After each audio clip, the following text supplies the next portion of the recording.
Buongiorno a tutti, ben ritrovati per questa nuova conferenza di un ospite non nuova per Iuav e per i workshop. Carla Juaçaba ha partecipato già ai workshop del 2014 e fu la sua prima partecipazione. Poi diciamo che ormai in questi ultimi anni la frequentazione di Carla a Venezia si è consolidata anche attraverso la Biennale.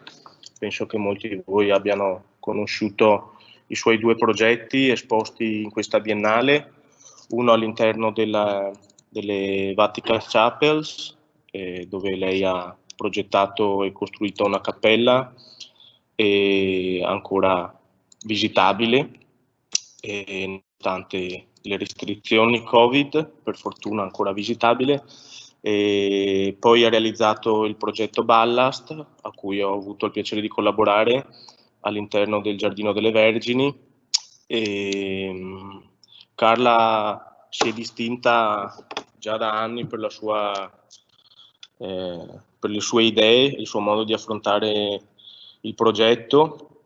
Ha partecipato ad altre biennali, come la Biennale Iberoamericana in Madrid nel 2012, ha vinto anche diversi premi. Molto famoso e molto riconosciuto è il suo progetto per il Padiglione dell'Umanità nel 2012 a Rio, un progetto temporaneo che l'ha, diciamo, fatta conoscere a livello internazionale. Io apprezzo tra le sue cose un progetto molto piccolo, tra i vari progetti che apprezzo di Carla c'è la sua installazione per Liga che continua ad attrarmi e non sono soddisfatto di quello che capisco, non so se ce la farà vedere. È un progetto anche questo, diciamo, datato. Oggigiorno Carla vive e lavora a Londra, insegna all'Accademia di Mendrisio e quindi insomma le sue idee, la sua capacità progettuale è confermata anche da questi incarichi in Europa, e quindi vi lascio alla sua cultura e alla sua persona speciale. Buona conferenza, Carla. Thank you, Marco, for the presentation and to be invited for the Iuav again, for the W.A.Ve. First, I want to say that I'm very, very sorry for the loss of the Professor Enrico Fontanari, from whom I had an immense sympathy. And I can imagine how everyone in Iuav is suffering with that. So I will begin with Venice, with the chapel, which is about life and loss. I don't want to say life and death, but I want to say life and loss. This is an image of Peter Brook, the theater director. I think his povera language was very inspiring for me. He communicates with few elements, but plenty of symbolism. And when I was a student and did a workshop with his scenographer, I said to myself that I wanted to do architecture one day as Peter Brook do his theater. I think this is all part of one cultural world, no? This is a sentence of him. Is empty space insufficient? If the answer is yes, then we will begin to study what are the indispensable elements. I would say that this sentence is very important to would define our W.A.Ve studio at this moment. The name is W.A.Ve. I think it's about looking for empty spaces or creating empty spaces where everyone can breathe.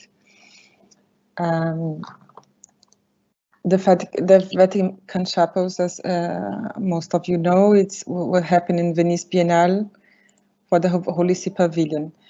And I want to show this video of Francesco Dalco because I was not able to go to the site to visit, to propose the chapel, but he sent this video to everyone, which I think it was really beautiful to see. And I think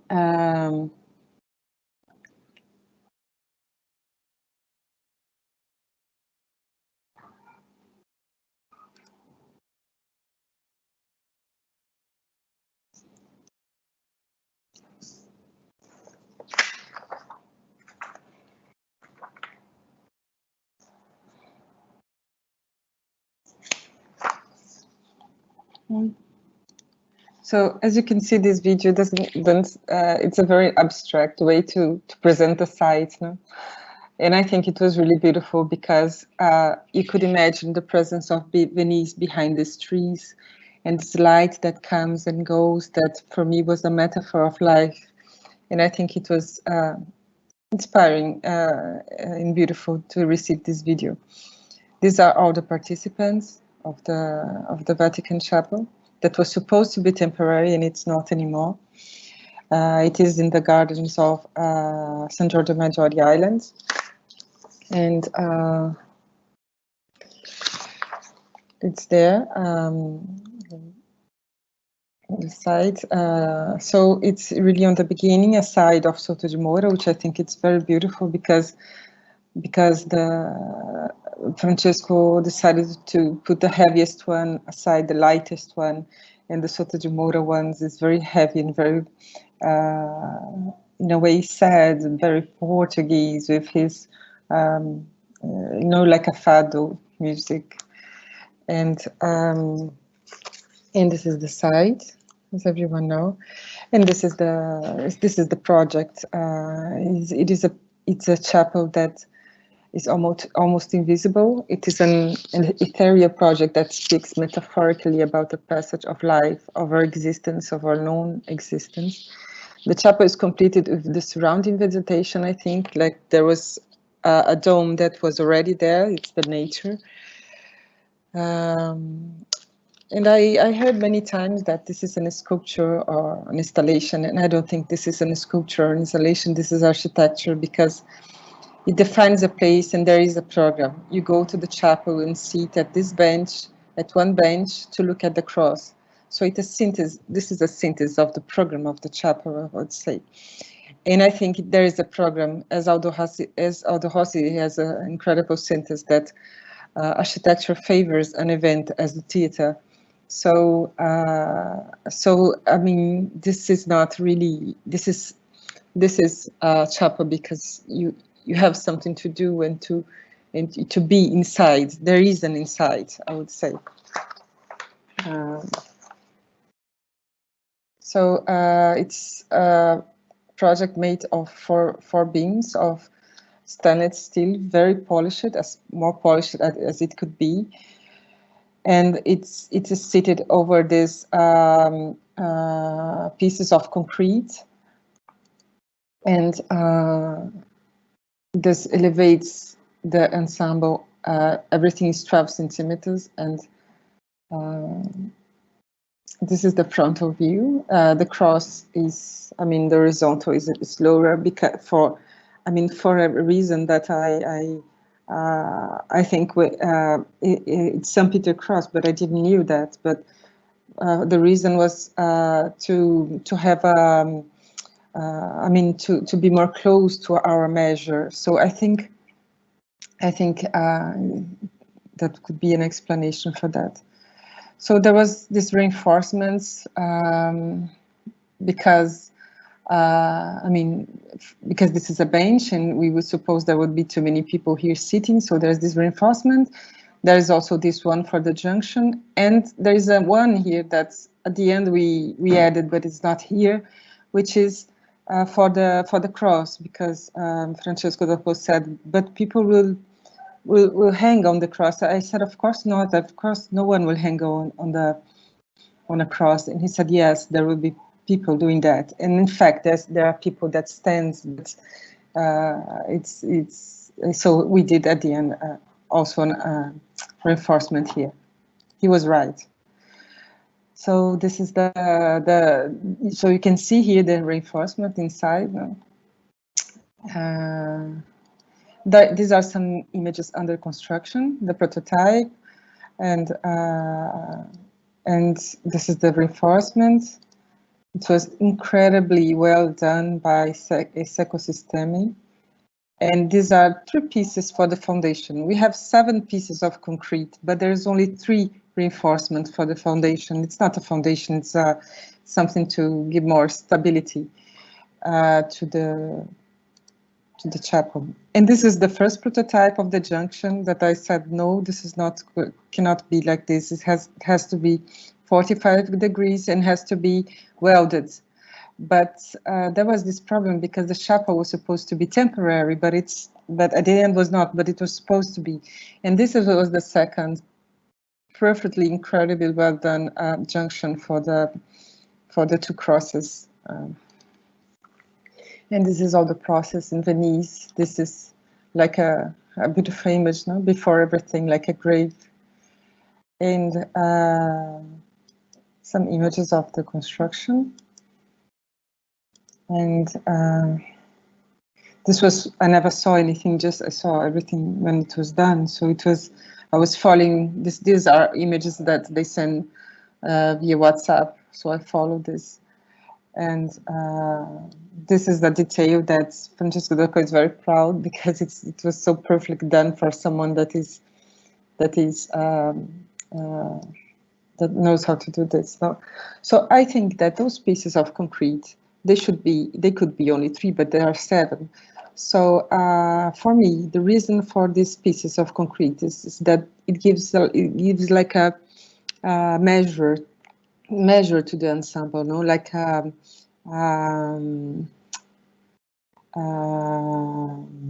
measure to this emptiness, no. And I have a friend that wrote a text about the chapel that is really beautiful, her analogy. There is also a possible analogy with Rossi's backbone for the Modena cemetery, a body reduced to its bone, purified towards the absolute. So I think she did an analogy with these pieces of Rossi as an osteology image. So those are the pieces. And that was a beautiful, I think, analogy. And this is the first image I received of the chapel, and an aerial view. And for some reason, I think that this person here really feels inside, no? This dome, this architecture.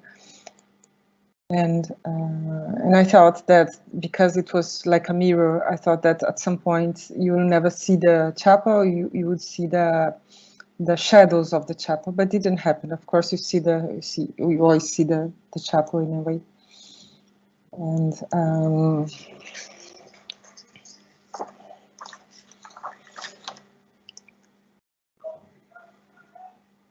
this is me very happy there. And this is a beautiful image of Fray Laurent Mazas. Before the opening, he was there for many, many hours. And he's a Franciscan priest. I think that makes a lot of sense, no, to choose this chapel to like and to be there. It was really beautiful, the talk with him, and to see that he enjoyed. This is already said about Aldo Rossi. So this is one video we made with a camera, with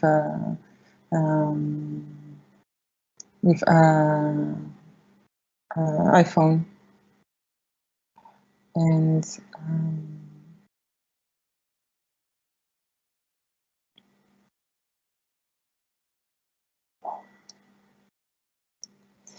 these are some pictures of Instagram that I really enjoy because it's people, I mean, sitting and looking in groups, and yeah.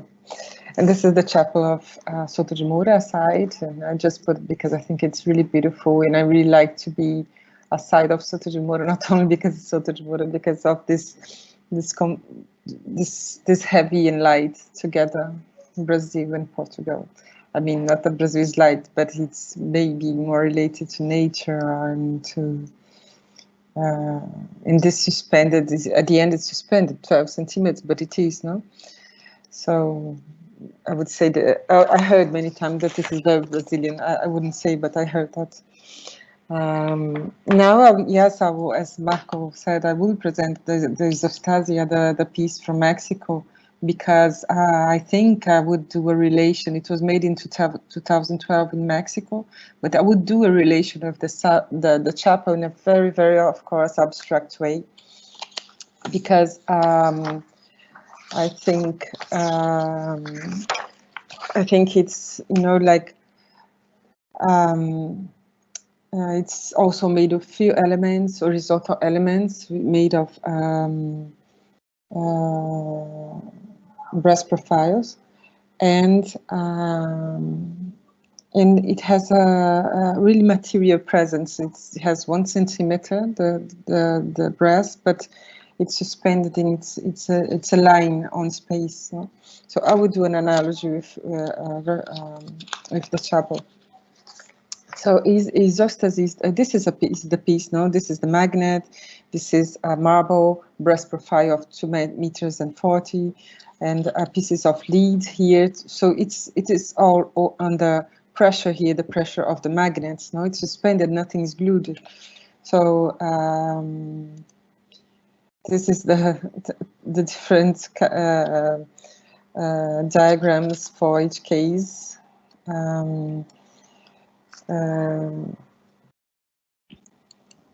This is the gallery, so there are four situations of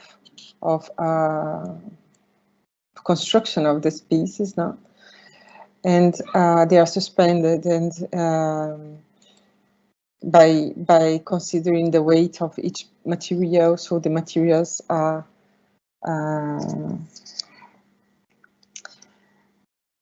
and I think that it looks like it's very calm object, but I don't think it is, because there's an immense entropy here in this object to make this suspended like this. So it's calm, but it's not, because there's an immense strength going on there. No,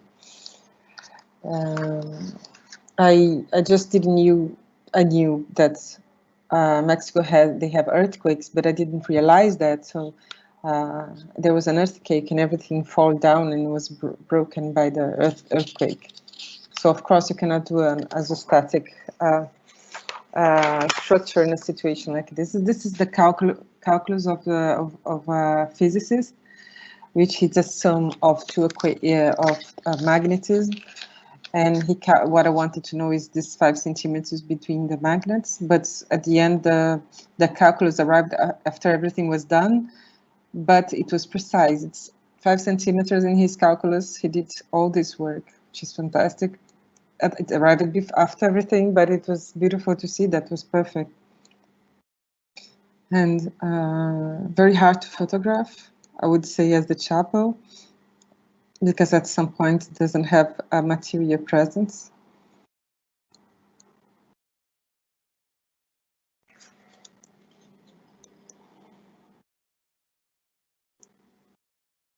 And now I will present this is a funny picture, because they are looking and trying to find out how it was done, this object. And this is the ballast, which I had the support of Marco Ballarin. He constructed. It was actually a prototype of a project that didn't happen. And this was also for the Biennale 2018. It was a reference. This is, I mean, the Biennale had this name, Free Space, and I thought that I wanted to do something that people would sit and rest in the distant gardens of La Biennale, because everyone gets very tired in the Biennale, so it was a bench for everyone. And with 35 meters long. It was not constructed, only the prototype of the concrete pieces. So it is made of navy ropes, as one produced in the Corderie of Arsenal. Is really a reference to the site, this object, I would say. And these concrete elements are disposed in a different way, but there are only two pieces. I mean, the L and the horizontal one. And so you have the cables, and would sit on these cables, and it would be part and a reference to this the two elements that is around Venice, that surrounds Venice. This is a calculus. That was really a lesson for me about cables that I didn't know at all about it, but it was about the strength of the curves of the cable. If the curves, of course, is bigger, you have less strength. If it's more stretched, you have much more strength. And what was interesting is that the heaviness of these pieces was enough to carry this horizontal strands. That was the point, no? But we need a foundation, like a very thin foundation. It was very complex. It doesn't look complex, but it was complex. And this is the prototypes, 1/3, I mean, 1/3 of the size that what should be. And it's a prototype. And at the end, there was no bench. There was only these volumes. No? I really like the site together with this piece of Rosisa. And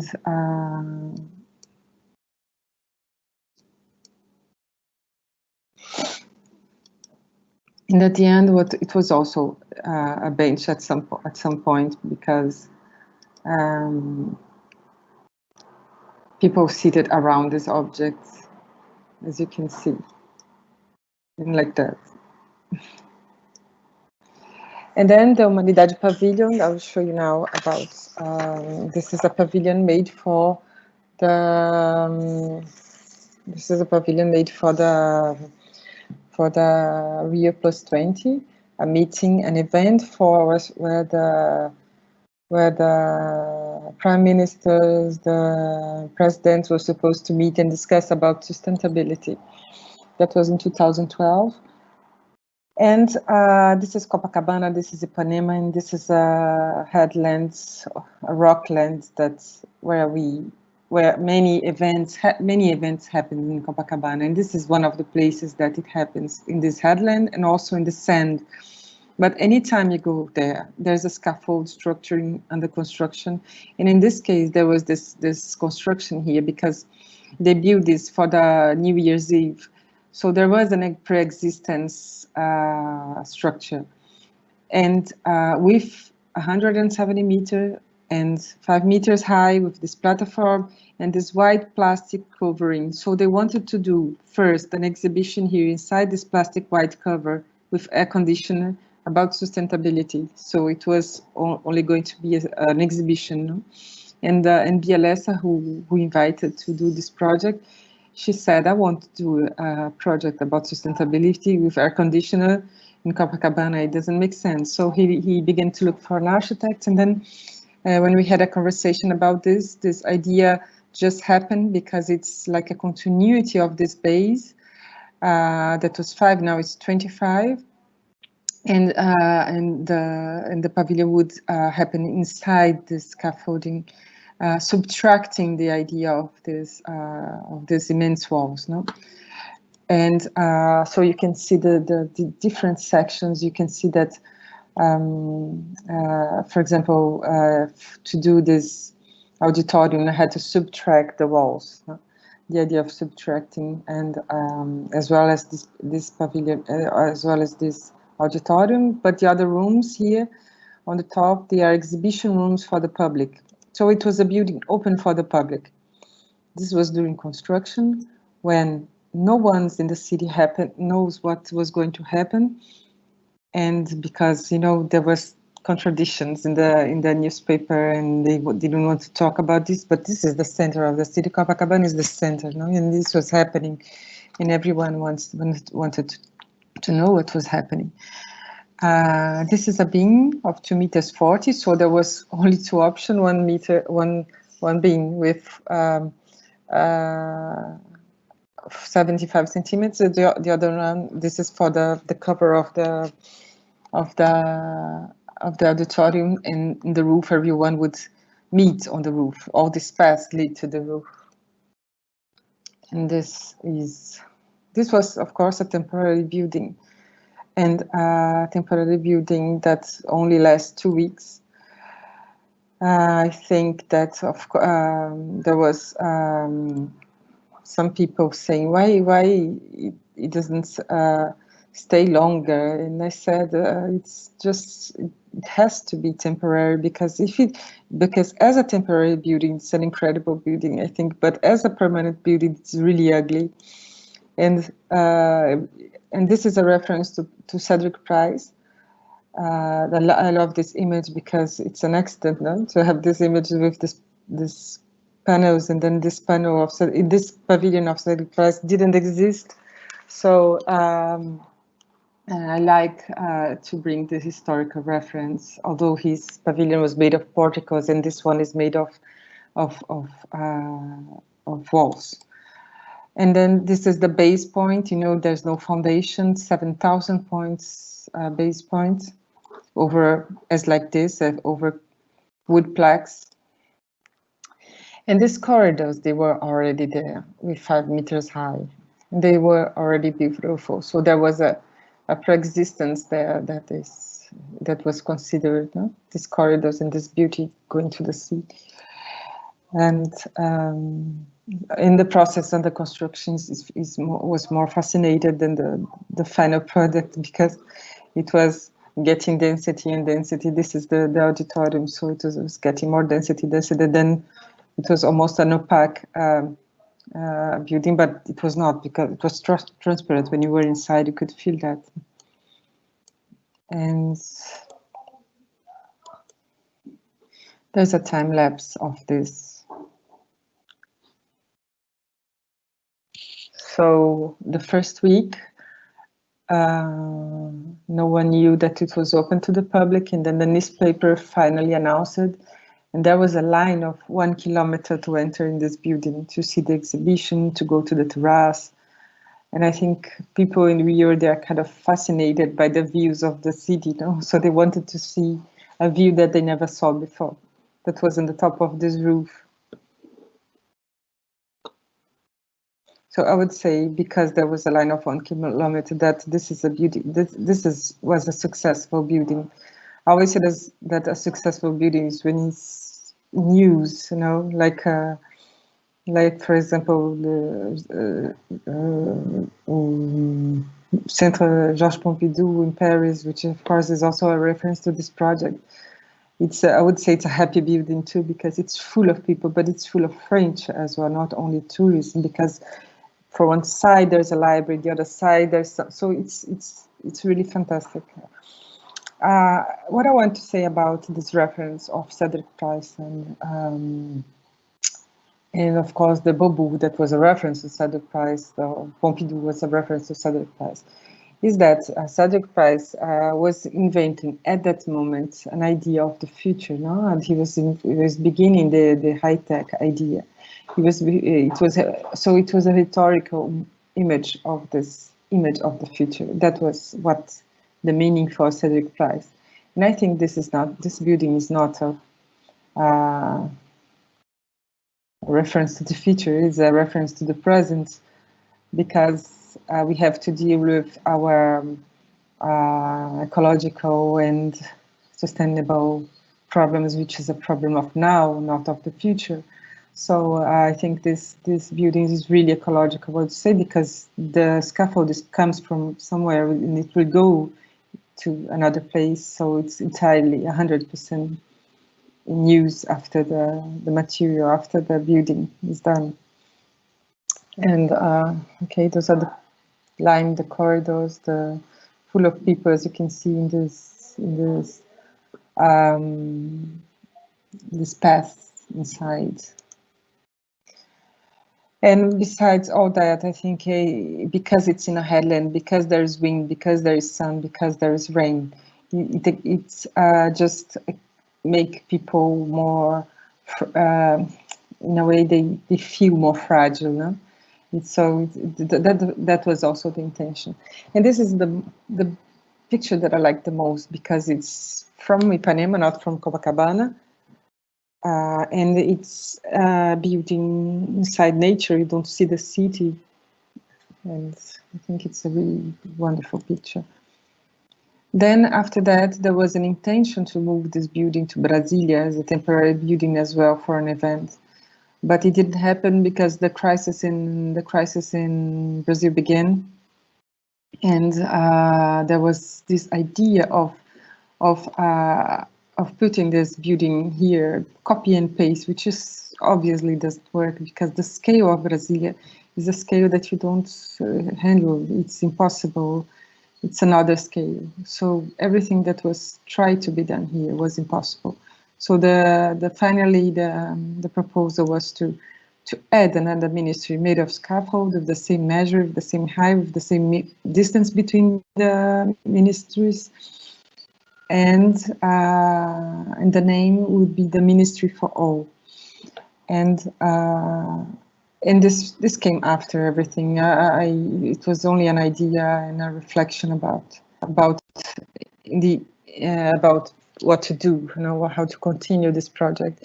It is like a ready-made urban project, and there's no project, there's an idea, so there's no other image to show. And then there was this invitation last year from Storefront Art and Architecture to do a reference to this project, not the project, but a reference to that. And the name of the exhibition was Ministry for All. It was in the gallery made by Vito Acconci and Stephen Hall. And the idea was to to construct something with the materials of the gallery. So I unfolded the facade, and I didn't knew I was going to find like a collage behind it. I thought it would be like a Swiss construction, but it was an American construction. So it was like this. I could never imagine. No one can imagine this. It was beautiful to see. Anyway, I love this bad construction.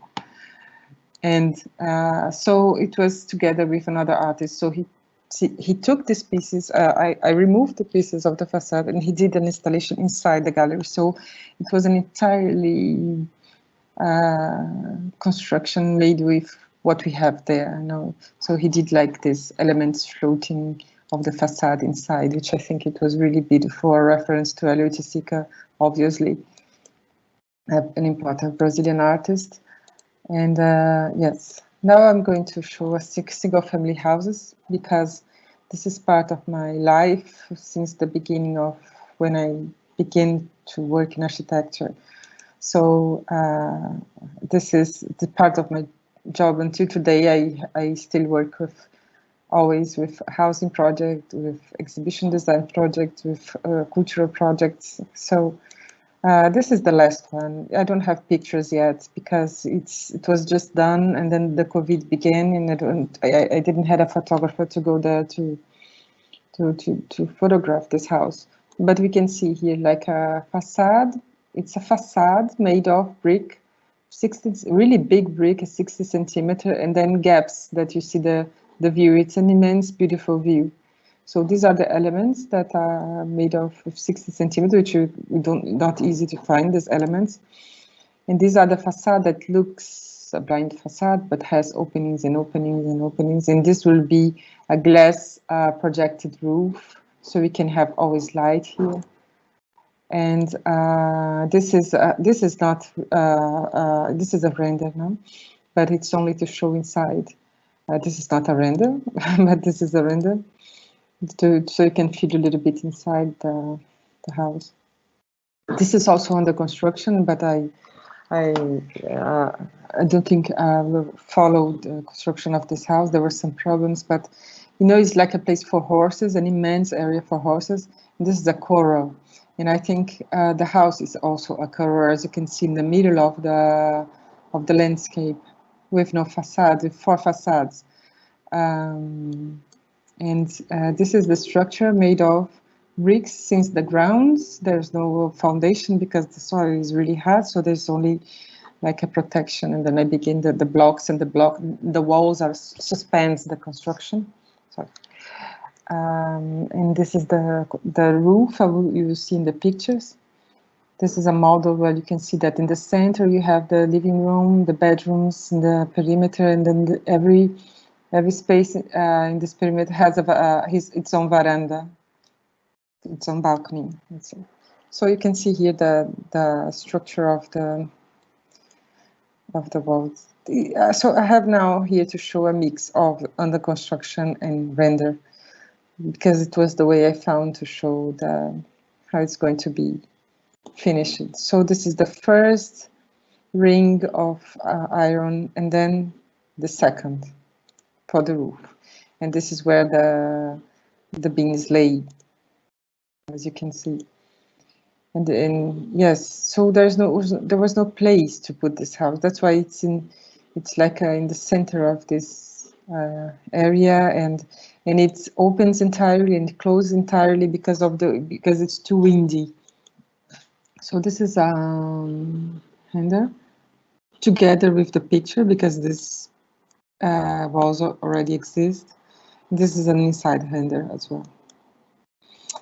And this is another one recently done, not very long time ago, like 3 years ago it was done, or 2 years ago. And it's the street is here, and it's blind to the streets, and to the other side it's entirely open. So there is like a corridor here of gallery lights with natural light that connects all the program, the living room, the kitchen, and the bedrooms. And you have only one rooftop, I mean, with 2 inclined. It's always the same, the gallery, but these roofs are different from this is the living room, and then the other roof is for the further part of the house. As you can see here, the different inclination. This is the corridor that connects everything. The gallery, I would say, with this protection of the trees, no, especially in this point. And this is the element that makes the house breathe the air, traverse. No? It looks like a light spot, no, at night.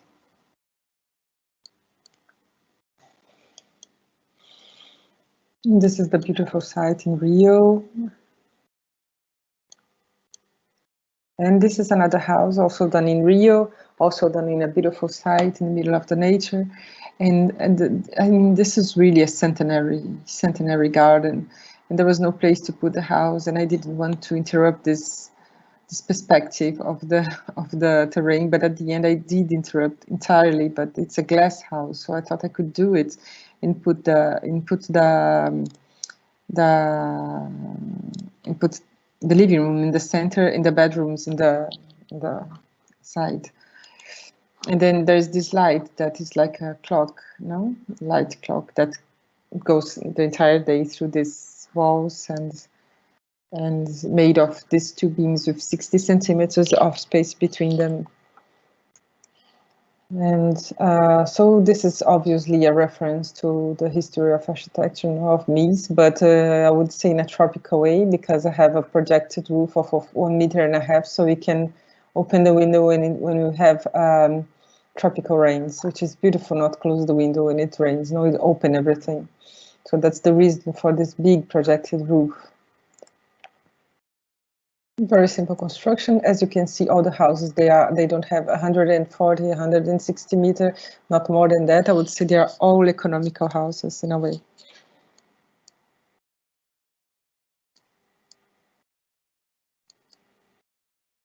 This incredible, beautiful site, as we have in Rio, in many places. And yes, it was possible to be everything glass because of the garden, because we don't see the neighbors, because we are protected by the surroundings. So it was possible to be inside a glass house. And this is to finish. This is the our studio W.A.Ve. I want to finish with this video because I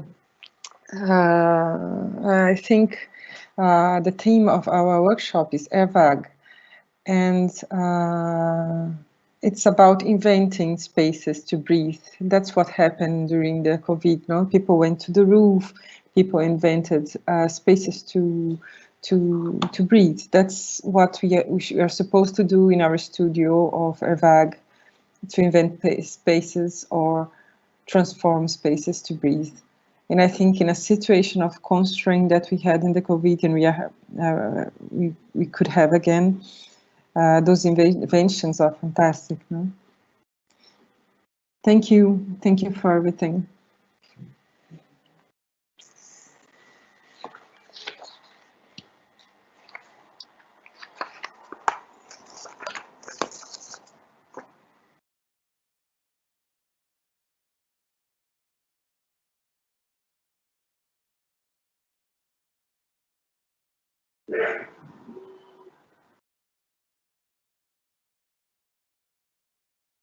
Thank you, Marco. Could you hear and see the video? Thank you, Carla. Yes, I was seeing the video. Okay, Just great. to leave the right end to your wonderful lecture. And I have a question about the relation between two projects you show. Which one? The first question. No, because for me, I want to ask you if there is a relation between the Ballast project and one of the previous version of the chapel, because in one of the Casabella publication, I see a version of the chapel that was like the opposite of the ones you realized. Yes, for sure. I'm so interested in the process of the change, of the design changing, and in the relation between the two projects, between Ballast and this previous of the chapel. Yes, exactly. It has a lot to do because it was done at the same moment, and I think one was influencing the other at that moment. It was exactly the same month, but I was not happy with this study for the chapel because, but I wouldn't say it's the opposite. I would say that is a beginning because in the first project there is a try. It was not a good try, but it was a try to do a perimeter of a chapel, you know, but with another thickness. I would say with another pencil, you know, like 1 meter and 40 of thickness, and the other one has 14 centimeters. But it was the first try of doing a perimeter of the chapel. So it was like this, but it was like a rectangle, no? And then a big, massive cross. But I was happy that Francesco sent this video and everything changed for better. No, I think, yes, I in a provocative way, I said the opposite, because what I think is so useful for a student, a designer, is to understand that each project is a changing moment. I don't know. It's an evolution. A design process is an evolution, and I find interesting when you explain now the relation between these two versions. I think that the idea is the same. That is something important for me. That was just something like design the invisible. You said that the first version was to design the perimeter and representing the empty space, like the sacred space. And in the same way, I think the cross of the realized version is the same. Try to say something on the invisible, to give a present to something visible without being an object. I don't know how to explain better. Sure, being an object and being in trying to define an interior space, even without roof, without walls. Yeah. And so about no, tell me. Yes, what? No, and right now, because I want to ask you if in these houses that you show us at the end of your presentation, you think is this aspiration to design or represent the invisible is something that we can touch also in these two houses?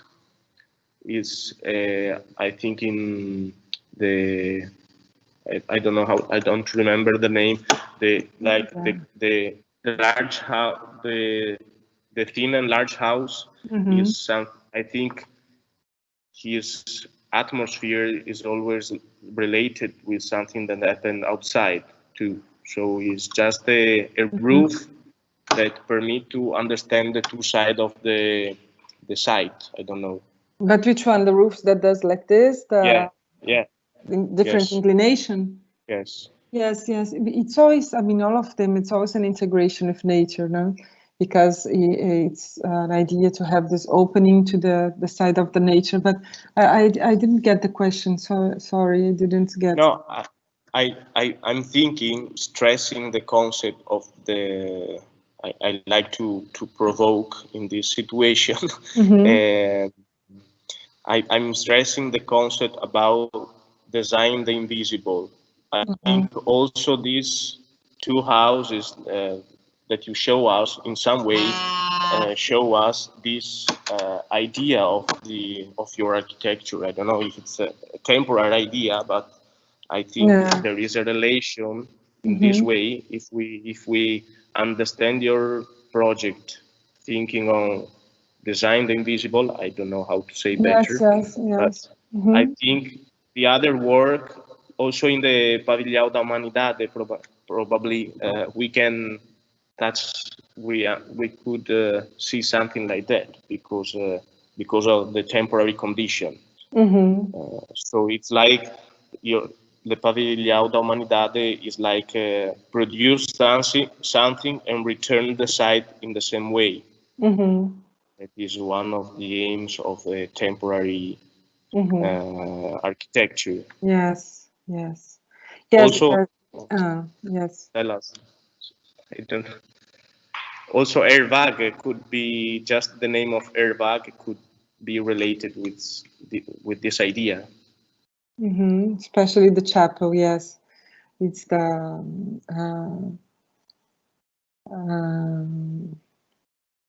Yes, the Iuav is a reference to the text of Sola Morales, Iuav, but he's really referring to spaces that are left over in the city, and I wanted to talk about those spaces that need air, and they are blind to our eyes. They are very close to us, but we don't see.